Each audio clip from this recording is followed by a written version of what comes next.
একদিন দুটি বীজ পাশাপাশি এসে মাটিতে পড়ল। প্রথম বীজটি ভাবল, আমি একদিন বড় হব, আমার শিকড় মাটিতে যাবে, আমার ডালপালা মেলবে, আমি আকাশ ছুঁব। সাহস করে সে বেরিয়ে উঠতে শুরু করলো। দ্বিতীয় বীজটি ভাবল, আমি যদি বড় হই, আমাকে পোকাই খাবে, মানুষ টানবে, ঝড় বৃষ্টিতে ভেঙে যাবে। তার থেকে ভালো আমি মাটির নিচে থাকি। কিছুদিন পর দেখা গেল দ্বিতীয় বীজটিকে মুরগি খেয়ে ফেলল।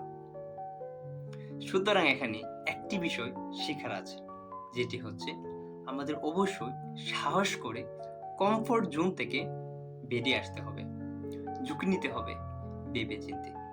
সুতরাং আমরা যদি ঝুঁকি না নিই, তাহলে আসলে জীবনে আমরা মূল যে জিনিসটা, সেই জিনিসটা কখনোই বুঝবো না এবং সফলতার মুখ কখনোই দেখতে পারবো না।